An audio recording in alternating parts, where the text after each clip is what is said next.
A push to bring more people to the capital city. Tallahassee is coming off a record-breaking year for the Tallahassee International Airport. Airport travel is currently at a 10-year high, as more than 800,000 people used the airport in 2019. ABC 27's Brittany Barnett joins us live at the airport to tell us about some of the improvements the city has planned. Brittany.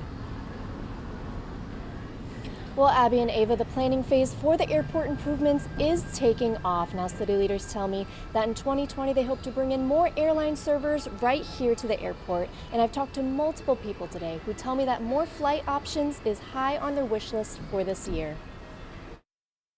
I think I'd like to see a few more terminals. Yeah, I think options, flight options, and having that direct flight access would be wonderful for Tallahassee. Tallahassee travelers are hoping to see the Tallahassee International Airport soar to new heights in 2020. Continuing to see the airport grow is very important to Bob Dearden, who travels to and from the airport quite often.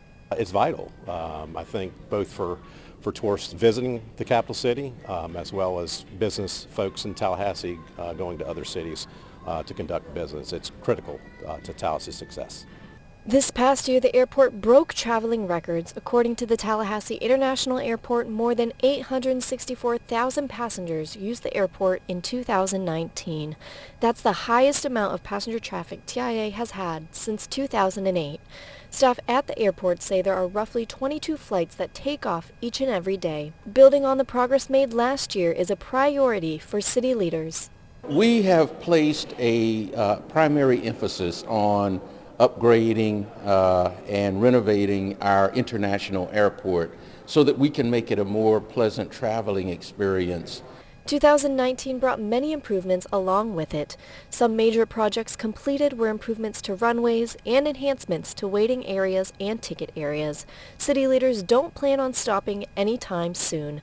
Already in the works, a new international cargo facility and screening facility for international flyers, among other things. We certainly hope to eventually make it a regional facility and bring in more airline service, because what we hear from the traveling public is that our rates are a little too high. We're looking at developing some of the property that surrounds the airport. That will bring in revenue for the airport. Now, some other passengers I've talked to say that this is the most organized airport that they've ever been to, and they hope that with the improvements, it stays that way. In Tallahassee, Brittany Barnett, ABC 27.